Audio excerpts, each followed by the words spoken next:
Powerful பர்சன்ஸே இந்த மாதிரி ஆனாங்களா, இனி வருங்காலத்தில் இருக்கக்கூடிய சாதாரண மக்களுடைய நிகழ்ச்சி என்ன ஆகிறது? ஸோ அதற்கான தெளிவு பெற வேணும்னா நம்மளுக்கு இந்த கேஸோட இவங்க எப்படி மர்டர் செய்யப்பட்டாங்க, எதனால் மர்டர் செய்யப்பட்டாங்க, இதெல்லாம் டீட்டெயிலாக தெரிஞ்சாகணும். வராங்க, அதை பத்தி சொல்லுங்க. வராங்க தொழிலதிபர் இன்னைக்கு பல தொழிற்சாலைகள் வந்திருக்கு. அன்னைக்கு காலகட்டங்களில் அவருடைய குரூப்பு தான் வந்து பெரிய குரூப். தமிழ்நாட்டில் ஏசி முத்தையா செட்டியாருடைய டீம் தான் வந்து சிதம்பரம் செட்டியார், இந்த மாதிரி டீம் தான் கொஞ்சம் பெரிய டீமாக இருந்துச்சு. அவருக்கு வந்து ஒரு ஸ்பிக் யூனிட் ஒன்று வருது. அந்த ஸ்பிக்கில் ஒரு சின்ன யூனிட் தான் அது ஸ்பிக் யூனிட்டில்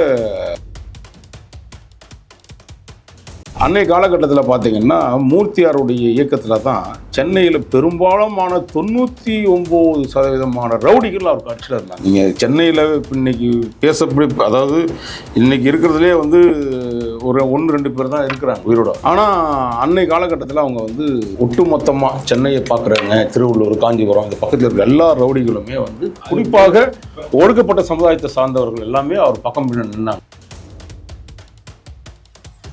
என்ன நெத்தி ஒரு நிலத்தை சம்பாதிச்ச காசா, கொலகாரம் கொள்ளை அடிச்சு இந்த மாதிரி கொலை பண்ணி நம்பிக்கை துரோகம் பண்ண காசுல தான் இந்த விஷயத்த அவர் வராரு. வந்த உடனே அவர் அந்த வீட்டை வந்து தன்னை காப்பாற்றிக்கிறதுக்காக கிருஷ்ணசாமிகிட்ட கொடுக்குறாரு.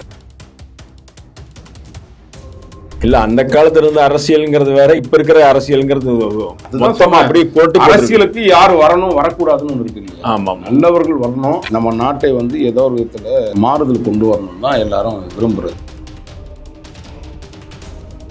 ஆனால் செல்வ பிறந்தையும் இன்னும் தலைவனாக வரல, கூலிப்படையின் தலைவனாக தான் இருக்கிறாரு. ஒரு காங்கிரஸ் இயக்கத்தில் வந்து உட்கார்ந்துக்கிட்டு எதற்காக அதை சொல்கிறோன்னா, அரசியல் என்பது ஒரு நல்லவர்கள் வரணுங்க. இப்போது அண்ணாமலை வந்திருக்காரு, ஒரு படிப்பை வந்து படித்து அது 10 வருஷம் பணிபுரிஞ்சு, அதுவும் நேர்மையாக பணிபுரிஞ்சு. ஏன்னா அவரு தான் சொன்னது இந்த யூனிட்டை பத்தி, அதனால இவர் மாத்திட்டு கோவம் வந்துருச்சு. சின்ன யூனிட் வந்து என்ன இப்படி பண்றாங்களே அப்படின்னு அவர் பெரிய தொழிலதிபர், மிகப்பெரிய செல்வாக்குள்ளவர். அன்னைக்கு இருக்கக்கூடிய காலகட்ட அரசியல் செல்வாக்குள்ள ஒரு மனிதர். என்னடா இந்த ஆடிட்டர் இப்படி பண்ணிட்டாருன்னு சொல்லிட்டு ஆடிட்டரை வந்து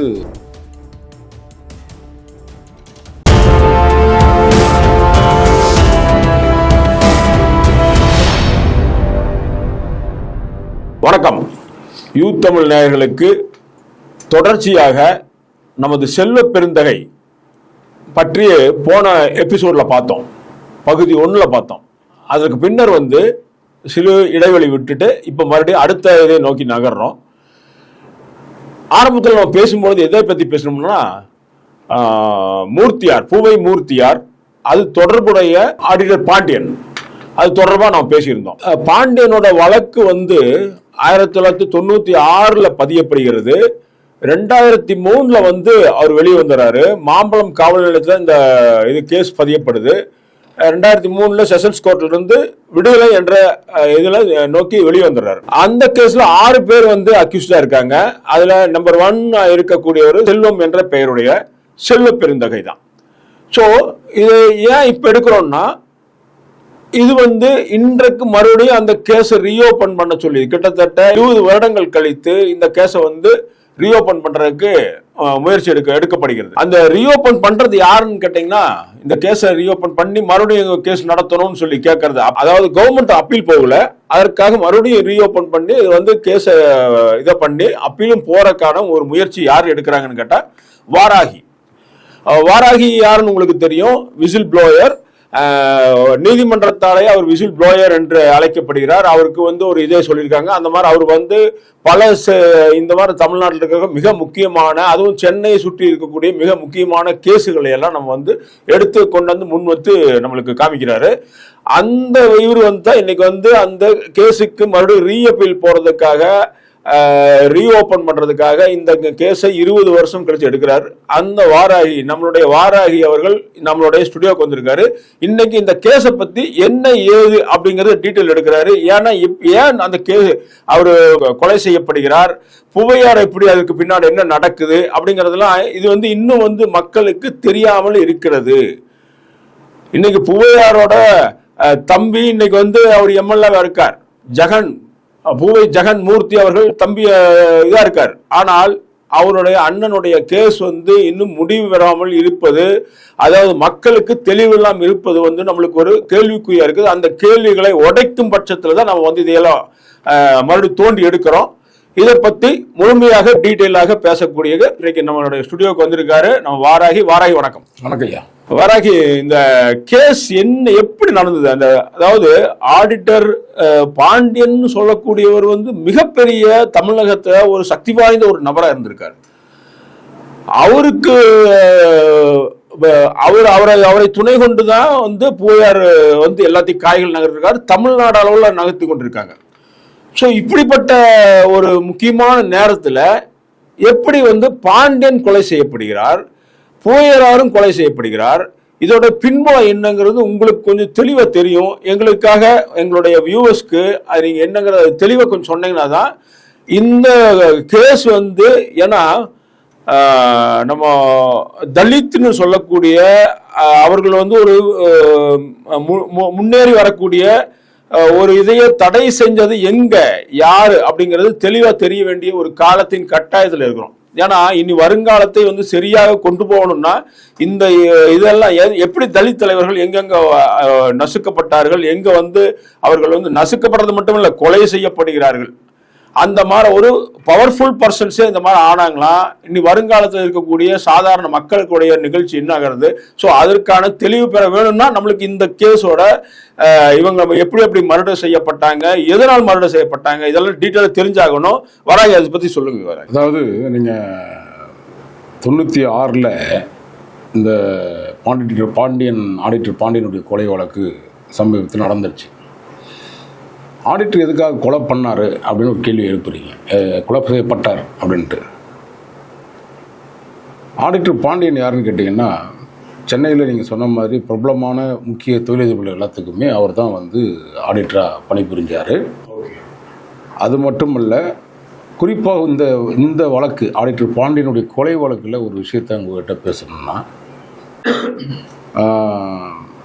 ஏசி முத்தையா நம்ம ஸ்பிக்குடைய சேர்மன், பெரிய தொழிலதிபராச்சே தமிழகத்தில் பெயர் சொல்லக்கூடிய தொழிலதிபர், அவர் மிகப்பெரிய தொழிலதிபர். இன்னைக்கு பல தொழிற்சாலைகள் வந்திருக்கு. அன்னைக்கு காலகட்டங்களில் அவருடைய குரூப்பு தான் பெரிய குரூப். தமிழ்நாட்டில் ஏசி முத்தையா செட்டியாருடைய டீம் தான் சிதம்பரம் செட்டியார், இந்த மாதிரி டீம் தான் கொஞ்சம் பெரிய டீமாக இருந்துச்சு. அவருக்கு ஒரு சிக்கு யூனிட் ஒன்று வருது. அந்த ஸ்பிக்கில் ஒரு சின்ன யூனிட் தான் அது ஸ்பிக் யூனிட்டில்.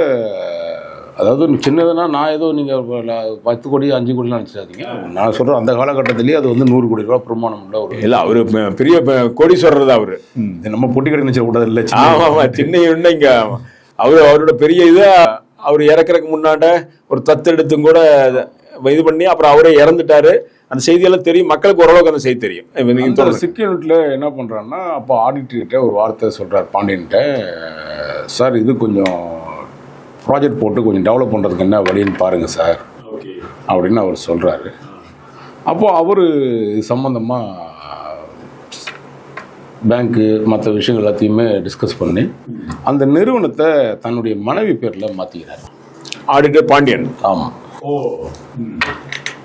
அவரும் அவர் மனைவி பேர்லேயும் அந்த கம்பெனியை மாற்றுறாரு. மாற்றுறதுல இவங்க 2 பேருக்கும், ஏசி முத்தையாவுக்கும் இவருக்கும் ஒரு சின்ன மனஸ்தாபங்கள் ஏற்படுது. ஏன்னா அவர் தான் சொன்னது இந்த யூனிட்டை பற்றி, அதனால இவர் மாற்றிட்டோம்னு கோவம் வந்துருச்சு. சின்ன யூனிட் வருது, என்ன இப்படி பண்ணுறாங்களே அப்படின்னு. அவர் பெரிய தொழிலதிபர், மிகப்பெரிய செல்வாக்குள்ளவர், அன்னைக்கு இருக்கக்கூடிய காலகட்ட அரசியல் செல்வாக்குள்ள ஒரு மனிதர்.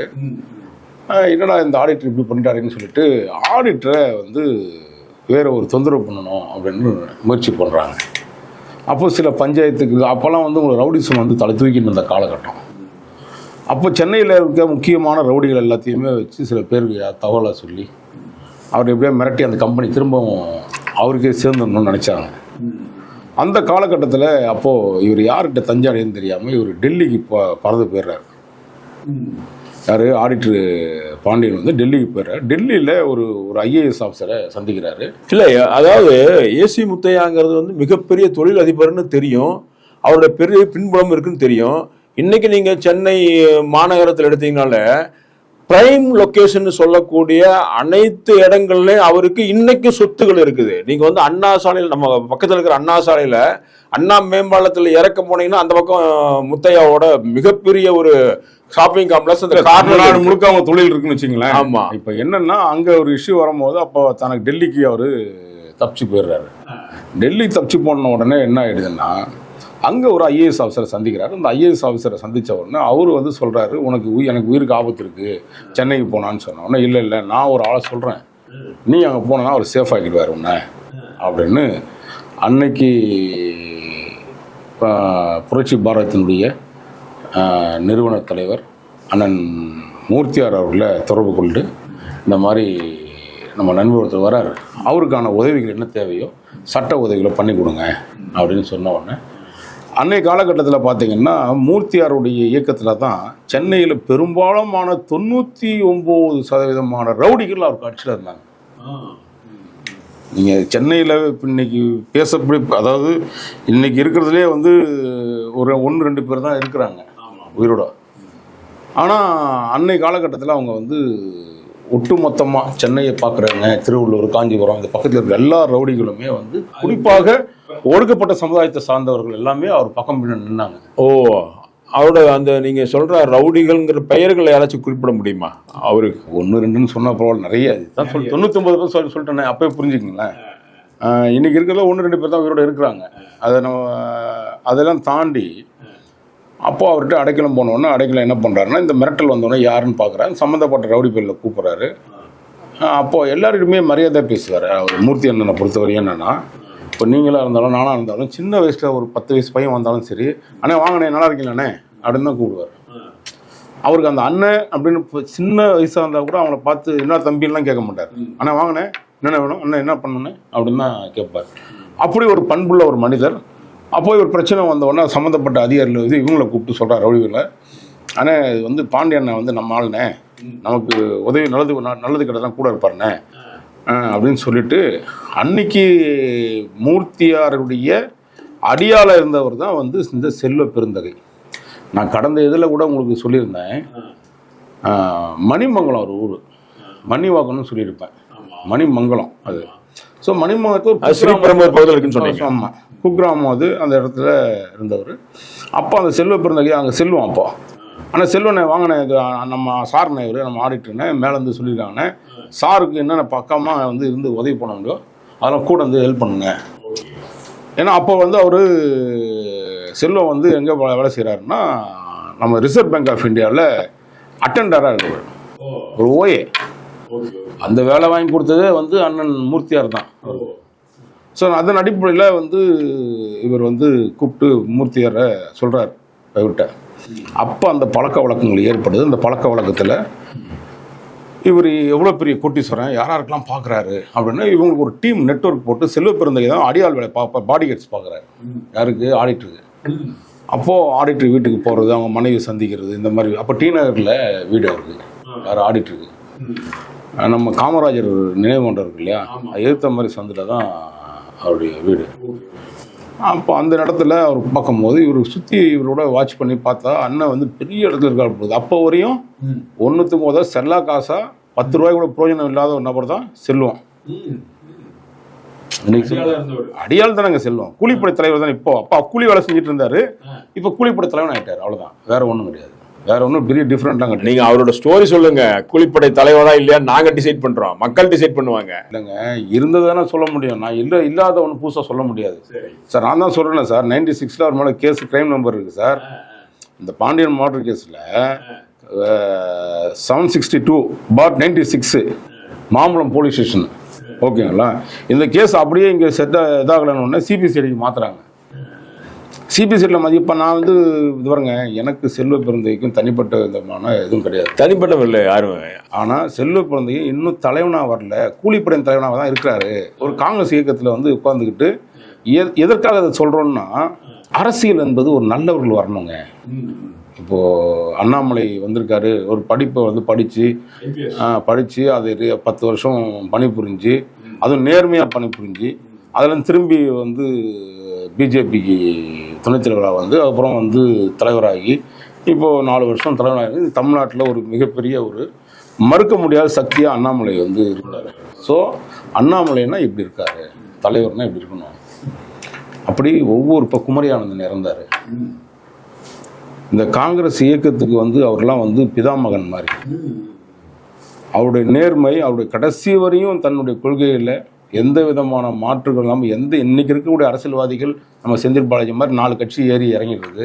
இப்போ நம்ம செல்வ பெருந்தகை மாதிரி 8 கட்சி ஏறி இறங்கினீங்கன்னா என்ன பண்ணுறது? ஸோ அப்போ அவன் தலைவன் இல்லை அந்த காலத்துல இருந்த அரசியல்ங்கிறது வேற, இப்ப இருக்கிற அரசியல்ங்கிறது மொத்தமா அப்படி போட்டு அரசியலுக்கு யார் வரணும் வரக்கூடாதுன்னு ஒன்று இருக்கு இல்லையா? ஆமா, நல்லவர்கள் வரணும், நம்ம நாட்டை வந்து ஏதோ ஒரு விதத்தில் மாறுதல் கொண்டு வரணும் தான் எல்லாரும் விரும்புறது. அதுக்காக நீங்கள் காந்தி மகானே வரணும்னாலும் முடியாது. இன்னைக்கு காந்தி மகானே இருந்தால் கூட இன்னைக்கு இவனுங்க கெடுத்துருப்பாங்க. இல்லை, பல நாடுகள் வந்து நம்ம இந்திய நாடு சுதந்திரம் வாங்கினதுலேருந்து இந்த காலகட்டம் வரைக்கும் அதே காலகட்டத்தில் சுதந்திரம் வாங்கின நாடுகள் பல நாடுகள் இருக்கு. அந்த நாடுகள் வந்து பார்த்தீங்கன்னா இன்னைக்கு வந்து ஒரு டெவலப்டு நேஷனாக இருக்கக்கூடிய இதெல்லாம் இருக்குது. அங்கெல்லாம் அற்புதமாக இன்னும் பண்ணி கொண்டு இருக்காங்க. ஒவ்வொரு ரோடு வசதியும் சரி, மக்களுக்கான வசதியும் சரி, நம்ம ஒவ்வொன்றும் கண்ணில் பார்க்குறோம். ஆனா இங்க இருக்கக்கூடிய பொதுவாக இருக்கக்கூடிய மக்களுக்கு இந்த செய்திகளை கொண்டு போய் சேர்க்க முடியல நம்மளால. அந்த செய்திகள் தெரியாதனால இதுதான் அரசியல், இங்க நடக்கிறது அரசியல் போல இருக்கு, இதுதான் இப்படியே இருக்கும் போல இருக்கு, எல்லாமே நினைச்சிட்டு இருக்கோம். ஸோ அதனால தான் சொல்ல வரேன். இப்போ நம்ம வந்து இந்த செல்வன்றது ஏன் நீங்கள் கேட்டீங்கல்ல, மக்கள் முடிவு பண்ணுறோம். நம்ம ஒன்றும் யாரும் தெரியப்பட்ட முடியல, மக்கள் முடிவு பண்ணுறீங்களா, மக்களுக்கு தெரியும் ஓரளவுக்கு. தெரியாத விஷயத்தை தான் நம்ம சொல்கிறோம். அன்னைக்கு அந்த பாண்டியன் கொலை வழக்கில் மொத்தம் 6 குற்றவாளிகள். அதில் A1 வந்து கே செல்வம், தகப்பனார் பேர் குப்புசாமி. 2வது வந்து பி நேசன் ஒருத்தர், தகப்பனார் பேர் வந்து போத்தன். 3வது வந்து கோபி, அவங்க அப்பா பேர் ராமகிருஷ்ணன். 4வதாக வந்து கூலை நாகராஜன்ட்டு, அவர் ஒரு அக்யூஸ்ட். அதில் அவங்க அப்பா பேர் மாரியப்பன். அடுத்து பார்த்தீங்கன்னா பரமேஸ்வரன் ஒரு அதில் அக்யூஸ்டு, அவங்க அப்பா பேர் வந்து குருநாதன் அம்மாசி. 6வது அக்யூஸ்ட் வந்து மகா என்கின்ற மகாகிருஷ்ணன் தர்மராஜ். இப்போ இவங்கெல்லாம் வந்து இன்றைய காலகட்டத்தில் 2025 இவர்கள் உயிரோடு இருக்காங்களா? இதில் ஒரு 2 பேர் இறந்ததா தகவல் சொல்றாங்க, மற்றவர்கள் இருப்பதாகவும் சொல்றாங்க. அதை நம்ம கேட்டு பார்த்துட்டு இருக்கோம். அதை நம்ம நம்பர் 1 சொல்லக்கூடிய கே செல்வம் சொன்னீங்க, அவர் தான் செல்வ பெருந்தகையா? அதான் செல்வம் தான் செல்வ பெருந்தகை. அதாவது எப்படி பெருந்தகை ஆறாருன்னா அதுக்கு ஒரு தனி கதை இருக்கு. செல்வம் வந்து செல்வ பெருந்தகை ஆகிறதுக்கு முக்கியம். அப்போ வந்து புரட்சி பாரதத்தில் இந்த மாவட்டம் நடந்த உடனே என்னடா, அப்போ மூர்த்தியார் வந்து ரொம்ப வான் பண்ணிடுறார். இந்த மாதிரி ஒரு நம்பிக்கை துரோகம் பண்ணிட்டாங்க நமக்கு செல்வ பெருந்தகை செல்வம். இல்லை, அந்த கதையை நீங்கள் முழுமையாக சொன்னீங்கன்னா தான் என்ன நம்பிக்கை துரோகம்னு தெரியும். அதுதான் நான் சொன்னேன் இல்லையா, அந்த பாண்டியன் ஆடிட்டர் கொலை வழக்கில் குறிப்பாக பார்த்தீங்கன்னா அந்த வீட்டுக்கெல்லாம் போய் பாதுகாப்பு கொடுக்குறாரு. இப்போ அந்த நிறுவனத்தை பார்க்குறாரு. அதில் வந்து பல பிரச்சனைகள் கையில் எடுத்து இவருக்கு அந்த சொத்துல இவர் கொஞ்சம் ஆட்டையை போடுறாரு. எந்த சொத்துல? நம்ம தேசிய ஆமாம், பாண்டியனுடைய மாற்றத்துக்கு முக்கிய காரணமே அந்த மாதிரி விஷயங்கள் பண்ண ஒன்று தான் அவருக்கு வந்து கோபம் வருது. என்னடா நம்ம கூட ஒருத்தர் நம்பிக்கை துரோகம் பண்ணுறாங்க, எங்கே போனால் துரோகன்றது ரொம்ப உச்சத்துக்கு போய் நிற்கிறதுக்கு செல்வம்லாம் பேஸ் போட்டு கொடுத்தது தான். ஸோ அங்கே குடும்பம் ஒருத்துக்கு போனால் அங்கே ஒரு பிரச்சனையை எதிர்த்து போராட வேண்டியா இருக்கு அப்படின்னு யோசிச்சு தான் அப்போ இவங்களை மர்டர் பண்ணுறாங்க. மர்டர் பண்ண உடனே அது கேஸ் நடக்குது. அதில் அப்பீலுக்கு போகல. இவங்க 2003 என்னமோ ஜட்ஜ்மெண்ட் வருது. ஜட்ஜ்மெண்ட் வந்தோடனே இப்போ நம்ம ஆர்டிஐலாம் கேட்டிருக்கோம் இதை வந்து அப்பீல் பண்ண. நான் வந்து ஆல்ரெடி 2 வருஷத்துக்கு முன்னாடியே நான் ஸ்ரீபெரும்புதூரில் ஒரு மர்டர் கேஸில் தொழிலதிபரில் மர்டர் பண்ணிட்டாரு செல்வன்ட்டு ஒரு புகார் கொடுத்துருக்குறேன். அந்த புகாருடைய நகல் மற்ற விஷயங்களெல்லாம் எடுத்துகிட்டு போனோம் தான். நம்ம வந்து இவங்க என்ன நோக்கத்தில் பண்ணுறாங்கன்னா, அன்னைக்கு என் மேலே பொய் வழக்கு போட்டாங்க இல்லையா, கடந்த செப்டம்பர் மாதம். அந்த வழக்கில் செல்வ பெருந்தகையும் சென்னை மாநகர காவல் ஆணையர் அருண் அவர்களும் வந்து டைப் ஆகி தான் இந்த வேலையை இவங்க பண்ணாங்க. பண்ணி அப்போது அந்த பொய்யான வழக்குகள் செல்வ பெருந்தகை கூட 2 அல்லகை இருக்கானுங்க, அவங்கள வச்சு நம்மளால் 2 கேஸை போட சொல்லி அதை சொல்கிறேன் இதை சொல்கிறேன்னு சொல்லி பண்ணது. அது திரும்ப பேசுவோம். முதல்ல இவர் பேசி முடிச்சதுக்கப்புறம் பேசுவோம். அப்படி வந்து இவங்களுக்குள்ள டைப் போட்டு இந்த வேலையில் பார்த்துட்டு இருந்தானுங்க. இப்போது செல்வ பெருந்தகை பொறுத்தவரை அங்கேருந்து தன்னை உயிரை காப்பாற்றிக்கிறதுக்காக அன்னைக்கு வளர்ந்து வரக்கூடியவர் வந்து கிருஷ்ணசுவாமி, டாக்டர் கிருஷ்ணசுவாமி. அவருக்கு வந்து ஒரு அடைக்கலம் வேறு. அப்போ சென்னையில் அவர் பேஸே கிடையாது. பேஸ் இல்லைன்னா என்ன சொல்கிறது, இந்த ஸ்ரீபுரம் இந்த பக்கம்லாம் கொஞ்சம் கூட்டம் இருந்துச்சு. தாம்பரம் பகுதியில் மீனம்பாக்கம் சின்ன இடங்களில் கொஞ்சம் கூட்டம் வச்சிருந்தா. ஒரு இந்த மர்டர் எங்கே நடந்தது, எப்படி நடந்தது? இது டீனர் நடந்த அப்படின்னு கொஞ்சம் ஏதாச்சும் காவல் நிலையத்தில் தான் சொன்னேன் இல்லைங்களா சார். மர்டர் நடந்தது வந்துடுச்சு. கேஸ் 2003 முடிஞ்சிடுச்சு. கேஸை முடிச்சுட்டே வராங்களே, அதாவது கேஸை முடிஞ்சு வராங்க.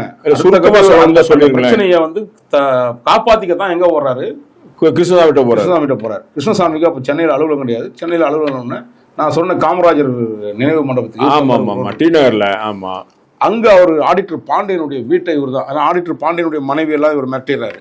மிரட்டிக்கிட்டு அவர் உண்டான பலாயிரக்கணக்கான கோடி ரூபாய் ஏங்க ரோட்ல ஒருத்தன் மணிமங்கலத்தில் உட்காந்துட்டு குடிசை வீட்டில் இருந்த ஒரு ஆளுக்கு வந்து இத்தனை கோடி ரூபா வருது, அவனுக்கு வந்து வெளியில் வந்து பலாயிரம் கோடிக்கணக்கான ரூபாய் வெளியில் லண்டனில் வந்து காலேஜ் ஃபேக்ட்ரி அது இதுன்னு ஏதோ வச்சுருக்காங்கன்னா என்ன நெத்தி ஒரு நாற்று சம்பாதிச்ச காசா? கொலைகாரன் கொள்ளையடிச்சு இந்த மாதிரி கொலை பண்ணி நம்பிக்கை துரோகம் பண்ண காசுல தான் இந்த விஷயத்த அவர் வராரு. வந்த உடனே அவர் அந்த வீட்டை வந்து தன்னை காப்பாற்றிக்கிறதுக்காக கிருஷ்ணசாமிகிட்ட கொடுக்குறாரு, ஒரு அமைப்பு வேணுமேன்றனால. அப்போ கிருஷ்ணசாமி வந்து வளர்ந்து வந்த ஒரு நபர்னால அவர் அண்ணன் அவர் மேலே கொஞ்சம் மரியாதை வச்சுருந்தார். யாரும் மூர்த்தி அண்ணன். அப்போ அதை கூப்பிட்டு சொல்லி பார்த்தாரு, இது எனக்கு நடந்த மாதிரி உங்களுக்கும் நடக்கும் அப்படின்னு மூர்த்தியார் வந்து அவருக்கு சொல்லிடுறாரு. யாருக்கு? கிருஷ்ணசாமிக்கு. அன்னைக்கு அவர் இடத்த தங்குறது சென்னையில் ஒரு இடம் வேணுமே, அதனால அவர் தங்கிட்டு இருந்ததுக்காக ஒரு இடம் பார்த்தாங்க. அந்த இடம் வந்து ஒரு குறிப்பிட்ட காலத்துக்கு அப்புறம் இவருடைய உண்மையான முகம் வந்து செல்வ பெருந்தகையுடைய உண்மையான முகம் வந்து டாக்டர் கிருஷ்ணசாமி தெரிய வந்துச்சு. வந்த உடனே அதை இவர் ஓவர்டேக் பண்ணி இருக்கிற தொண்டர்கள்ட்ட ஒரு குழப்பத்தை உருவாக்குறது. ரெண்டாவது அங்கே எப்படின்னு கேட்டிங்கன்னா அதுவே ஒடுக்கப்பட்ட சமுதாயத்தை அங்கே அவர் வந்து பிஎல், இவர் பிஆர், இந்த பாலிடிக்ஸை உருவாக்குறாரு. உருவாக்கி இவர் லீடர்ஷிப் கொண்டு வரதுக்கான முயற்சி எடுக்கிறாரு. அப்போது இது எல்லாத்தையுமே பார்த்துட்டு கிருஷ்ணசாமி அவனை தெத்தி விட்டுறாரு, ஒதுக்கி விட்றான்னு தெரிஞ்ச உடனே கிருஷ்ணசாமி அலுவலகத்தில் அடித்து உடைக்கிறது, நொறுக்கிறது, திரௌடிசம் பண்ணுறது. அதை சொன்னேன் இல்லையா, இவர் தலைவர் இல்லை கூலிப்படையினுடைய தலைவன்றதுக்கு அன்னைக்கு தான் ஸ்டார்ட். அவரு தானே இப்போ ஆடிட்டர் பாண்டிகிட்டு இருந்து வாங்கி வச்சிருந்தார். அவரு தானே பெயரளவில் அவரு மாத்திட்டாரா இல்ல எப்படி? டாக்குமெண்டா இருக்கா? எல்லாமே இருக்கு, எல்லாமே டோட்டலா அவர்கிட்ட கிடையாது. அதான் பாண்டியன் இறந்ததுக்கு அப்புறம் அவங்க எல்லாம் மனைவி பயந்துடுறாங்க, எல்லாம் பண்றாங்க. ரவுடி பையனாச்சே செல்வம், அதனால அந்த பிரச்சனையில இருந்து கையில் எடுத்து. இல்ல நான் என்ன கேட்கறேன்னா, இப்போ கிருஷ்ணசாமியை வெளியே துரத்துறாங்க, வெளியேறிட்டாரு அந்த அவசியம் இருந்து. அதுக்கு அடுத்தது விசிகே வந்து உட்காருது அங்க. முதல்ல கிருஷ்ணசாமி வந்து அவ்வளவு குடைச்சல் கொடுக்குறாங்க, அடிக்கிறாங்க, அந்த இதெல்லாம் பண்ண உடனே கிருஷ்ணசாமி பார்த்தாரு, எனக்கு மூர்த்தி அண்ணன் சொன்னது தான் இப்போ ஞாபகம் வருது. இவன் அங்கேயும் நம்பிக்கையா இல்லை, இங்கேயும் நம்பிக்கை இல்லை, பெரிய தோசை துரோகியா இருக்கும், பெரிய துரோகியா இருப்பான் போல் இருக்கு அப்படின்னு அவர் ஒரு முயற்சி எடுக்கிறாரு. அந்த பிரச்சனைகளில் கொஞ்சம் கொஞ்சமாக முட்டி மோதி உங்களுக்குள்ள சண்டை பெருசாகுது. அப்புறம் இங்கேருந்து யார்கிட்ட போகிறது, அதாவது தலைவன்னா எப்படி இருக்கணும் முன்னாடி சொன்னோம் இல்லையா, இந்த குரங்கு மாதிரி தாவக்கூடாது எல்லாத்துலேயும். செந்தில் பாலாஜி எப்படி தாவறாரோ அதே தான் செல்வ பெருந்தகை தாவி அங்கேருந்து திருமாவிட்ட போகிறாரு. இந்த விஷயம் எப்படின்னு கேட்டினா, தோழர் திருமாவுக்கு வந்து அன்னைக்கு ஃபைனான்ஷியலாக வந்து பெரிய இது இல்லை, கடுமையான ஒரு போராட்டம். அவருடைய போராட்டன்றது திருமாவுடைய போராட்டன்றது தென் மாவட்டங்களில் மதுரையை பேஸ் பண்ணி மிகப்பெரிய ஒடுக்கப்பட்ட சமுதாயத்துடைய பிரச்சனைகளை கையில் எடுத்து அதுக்காக குரல் கொடுத்து சிறைச்சாலைக்கு போகிறது. அது அப்படியே தென் மாவட்டங்களில் கொஞ்சம் கொஞ்சமாக அவர் வந்து வளர்ந்து வராரு. அந்த நேரங்களில் இவருக்கு சென்னையில் பேஸு வந்து அப்போ அங்கே ஒன்றுங்கன்னா அப்போ எல்லாத்துக்குமே சென்னை பேஸுனாவே மூர்த்தியார் மட்டும்தான். மூர்த்தியார் இல்லைன்னா சென்னை காஞ்சிபுரம் திருவள்ளூர் இந்த அரக்கோணம் அந்த பக்கம் போயிட்டீங்கன்னா வேலூர் இந்த பக்கம்லாம் அவர் பக்கம்தான். அது விழுப்புரம் இந்த பக்கம்லாம் வந்து மூர்த்தியாருடைய கண்ட்ரோலில் தான் இருக்கும். அந்த சமயத்தில் சரி இங்கே வச்சுட்டா யார்கிட்ட தக்க வச்சுக்கிறதுன்றதுனால அங்கே போய் சேர்றாருங்க. அங்கே தான் அவருடைய அரசியல் வாழ்க்கையே இறங்குதுங்க. திருமாகிட்ட போனதுக்கப்புறம் தான் தோழர் திருமாகிட்ட போனதுக்கப்புறம் அங்கே தான் தன்னுடைய அரசியல் நிலைப்பாடை அதாவது இதுவரையும் ரவுடி கூட்டத்தினுடைய தலைவனாக இருந்தவர், ஒரு கூலிப்படை கூட்டத்தின் தலைவராக இருந்த செல்வ பெருந்தகை அரசியல் தலைவராக மாறுவதற்கு தோழர் திருமாவர்கள் தான் வந்து வழிவகுத்து கொடுத்துருக்காரு. அதை நம்ம கடந்த இதில் சொன்னது மாதிரியே அடுத்து வரக்கூடிய இதழில் இவருடைய அரசியல் பயணம் எப்படி ஆரம்பிச்சதுன்னு சொல்லி பேசுவோம். அந்த இதில் வந்து விசிகேல எம்எல்ஏ ஆகிறாரு, சரிங்களா? ஆகிறாரு.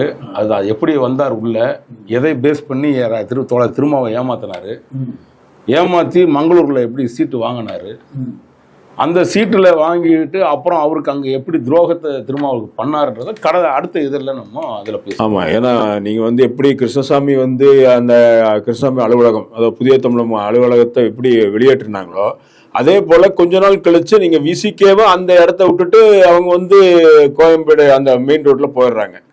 அது ஏதோ பிரச்சனைகள் 2 அலுவலகம் கொடுக்குறாங்க. அப்போ உங்களுக்கு அதுதான் அடுத்த சொல்றேன். டி நகர்ல இருக்க கிருஷ்ணசாமி அலுவலகத்தையும் காலி பண்ணிடுறாங்க. அது தோழர் திருமாவுக்கு அலுவலகமா வருது. அவர் அப்போ தங்குறதுக்கு இடமா அதை வச்சிருக்காரு தோழர். அதே இதில் தங்கியிருந்தார். ஆமா. அதுக்கப்புறம் அந்த அலுவலகம் வந்து இந்த கோயம்பேடு ஜவஹர்லால் நேரு சாலையில அங்க மாத்தி கொண்டு போனாங்க.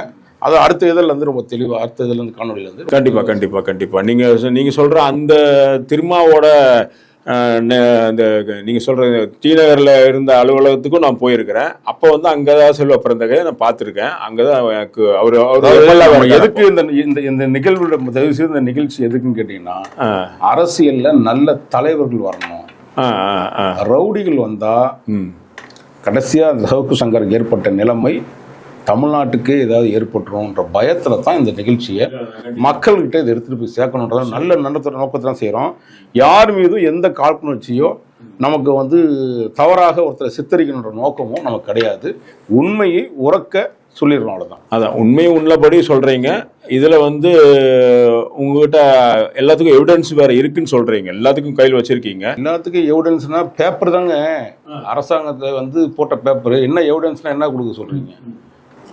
டாக்குமெண்ட்ஸும் வச்சு தான் பேசுறீங்க. ஓரளவுக்கு தான் சொன்னோம் இல்லையா, எனக்கு செய்திகள் களவாணி பண்ணாங்க. இவங்க எல்லாத்தையும் அந்த பேப்பர் எல்லாம் டாக்குமெண்ட்லாம் கலெக்ட் பண்ணுன்றதான் என் ஆஃபீஸ் சர்ச் பண்ணி சென்னை மாநகர காவல்துறை ஆணையரும் இவரும் ஒரு கூட்டு பார்ட்னர்ஷிப்ல இருக்காங்க. அதுல வந்து அந்த பேப்பர் அவராலையும் என்னால வந்து அவர் பாதிச்சாராம். யாரு? சென்னை மாநகர. ஏன்னா அவரு வந்து சென்னை மாநகர காவல்துறை ஆணையர் வந்து ஏடிஜிபி லாண்ட் ஆர்டரா இருக்கும் போது விஜயகுமார் IPS உடைய மர்டர் வந்து நான் புகார் கொடுக்குறேன். அது வந்து மர்டரு, அது கொலை, தற்கொலை இல்லை, அதை வந்து அச்சுறுத்தினது எனக்கு வந்து டிஐஜி விஜயகுமார் IPS அவர்கள் வந்து எனக்கு இடத்துல அம்ச மெசேஜ். என்னை வந்து இந்த மாதிரியெல்லாம் டார்ச்சர் பண்ணுறாரு பாஸ். யார்? சென்னை இப்போ இருக்கார் இல்லையா காவல் ஆணையர் அருண். அப்போ அந்த விஷயத்தை எனக்கு வந்து சொல்கிறத வச்சு தான் நான் புகாராக கொடுக்குறேன். ஒரு வன்மம் அந்த இறப்புல வந்து ஒரு வன்மத்தை காமிச்சிருப்பாரு. பொதுமக்களும் சரி அல்லது ஒரு பெரிய ஆஃபீஸர்ஸும் சரி. நீங்கள் சொல்கிற இதில் பார்த்தீங்கன்னா, நீங்கள் இந்த யுவராஜ் கேஸில் ஒரு லேடி எஸ்பியா, அந்த லேடி எஸ்பியும் பாருங்க, அவங்களும் தற்கொலை செய்து கொண்டாங்க. அதற்கான விடை வந்து உண்மையான விடை இன்னும் தெரியாது. அது போல விஜயகுமார் அதிகார வர்க்கத்தை எதிர்த்துட்டாவே என்ன பிரச்சனை கேட்டீங்கன்னா, எனக்கு விஜயகுமார் அவர்கள் வந்து அவங்க மனைவியிட்ட பேசும்போது சொன்னாங்க ஒரு வார்த்தை. அண்ணே, என் வீட்டுக்காரர் வந்து ஒரு விஷயத்த சொல்லி கொடுத்தாருண்ணே,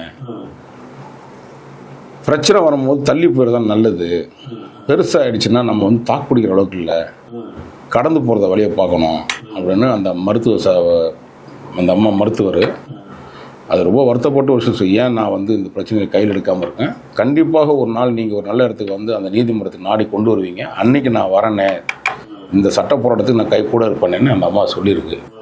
அதனால் ஒவ்வொரு நோக்கம் நமக்கு என்னன்னு கேட்டிங்கன்னா, இது போன்ற அயோக்கியத்தனமான IPS ஆஃபீஸர்ஸாக இருந்தாலும் சரி, மற்ற அதிகாரிகளாக இருந்தாலும் சரி, அரசியல்வாதிகளையும் உண்மை முகத்தை நான் வணங்கக்கூடிய நீதிமன்றத்தினுடைய தெய்வமாக இருக்கக்கூடிய நீதிபதிகள் இருக்க வரையும் உண்மையான சம்பவத்தை எடுத்து வெளியில் கொண்டு வந்தால் மட்டும்தான் அயோக்கியத்தனம் பண்ணக்கூடிய அதிகார துஷ்பிரயோகம் செய்யக்கூடியவர்களை பற்றியெல்லாம் நம்ம வெளியில் கொண்டு வந்தால் தான் மக்கள் நீதிமன்றம் என்பது ஒரு நல்லது தீர்ப்பு கொடுக்கும். கண்டிப்பாக அதாவது இந்த வழக்கில் நான் வந்து அப்பீலுக்கு போகிறதுக்கான வேலைகளை பார்த்துட்டு இருக்கேன். செல்வ பிறந்தகை வழக்கில், அந்த ஆடிட்டர் பாண்டியன் கொலை வழக்கில் மீண்டும் வந்து அது தோண்டி திருவணும். இன்றைக்கும் சில பேர் அதில் உயிரோடு இருக்காங்க, அவங்களெல்லாம் நீங்கள் விசாரணை செய்யணும் அப்படின்னு நான் வேண்டி விரும்பி கேட்டுக்கிறேன். கண்டிப்பாக. இது வந்து அதான் இப்போ செல்வ பிறந்தகையோட உண்மை முகம் என்னங்கிறது வந்து சொல்லக்கூடிய பாதையில் நம்ம போயிட்டு இருக்கோம். இப்போ ஆரம்ப கட்டத்திலேருந்து என்னென்ன பண்ணியிருக்காங்க, எப்படி நடந்துட்டு இருக்குது அப்படின்னு சொல்லியிருக்காரு. இதில் வந்து அதிகாரிகளும் பாதிக்கப்பட்டு, மிகப்பெரிய அதிகாரிகள், காவல்துறை அதிகாரிகளில் மிகப்பெரிய அதிகாரிகள், அதே போல் நீங்கள் வந்து அந்த சாதிக் பச்சான்னு சொல்லக்கூடிய ஒரு மிகப்பெரிய தொழில் அதிபர், அவர் இறந்ததுக்கான அவர்களோட மனைவியெல்லாம் சில சமயம் அப்பப்போ ஏதோ வர்றாங்க, போஸ்டரும் கூட அடித்து சென்னை முழுவதும் ஒட்டியிருந்தாங்க. அப்புறம் பார்த்தீங்கன்னா அவங்களோட இது காணோம். ஸோ இந்த மாதிரி ஒரு மர்மமான செய்திகள் நிறைந்த சென்னையா இருக்குது. சென்னைக்குள்ள இந்த மாதிரி நடந்துட்டு இருக்குது. இதை தவிர பல காவல்துறை அதிகாரிகள் இறந்ததுக்கான முழுமையான தீர்வு கிடைக்காம இருக்கு. ஸோ இது வந்து மனித உரிமை சார்ந்து போறதுனால இந்த மனித உரிமை சார்ந்து என்னதான் நடக்குது அதெல்லாம் வெளியே கொண்டு வரணும் அப்படிங்கிற நோக்கத்தோடு தான் இந்த மாதிரி நிகழ்ச்சிகள் நம்ம பண்றோம். அந்த வகையில செல்வ பெருந்தகை இந்த இதுல என்னென்ன எப்படி கொண்டு வந்தாரு, ஏன்னா நல்ல தலைவனா வரணும், நல்ல தலைவர்கள் தமிழ்நாட்டுக்கு கிடைக்கணும் அப்படிங்கிற நோக்கம்தான். மக்கள் வந்து இதை தெரிந்து கொண்டு ஒரு நல்ல தலைவனை தேர்ந்தெடுக்கணும். ஏன்னா அடுத்தது வந்து ஒரு தமிழ்நாட்டுக்கான ஒரு தேர்தல் வரப்போகுது, 2026 தேர்தல் வரப்போகுது. அதற்கு வந்து ஒவ்வொன்றுமே மக்கள் வந்து சரியாக இருந்து யாரை தேர்ந்தெடுக்கணும் அப்படின்னு வந்து பல உண்மை வரலாறுகளை தெரிந்து கொண்டு நாம தேர்ந்தெடுக்க வேண்டியது நம்ம கையில தான் இருக்குது. நம்ம தான் கொண்டு போய் அங்க உட்கார வைக்கிறோம். சரிங்களா? ஒரு மேல உட்கார வைக்கிறது நம்ம தான். அப்போ வந்து ஒரு சரியான நபரை உட்கார வைத்தால் கண்டிப்பாக நம்மளுக்கு நல்ல ஒரு வருங்காலம் இருக்கிறது, வருங்காலம் நம்ம சந்ததிகள் நல்லா இருக்கும் அப்படிங்கிற ஒரு நோக்கத்தோட இந்த நிகழ்ச்சிகள் தொடர்ந்து இந்த நிகழ்ச்சி வரும். வாராகி அடுத்த முறையை சந்திப்பாரு. அடுத்த எபிசோடுக்கு சீக்கிரம் எதிர்பார்க்கலாம். நன்றி, வணக்கம்.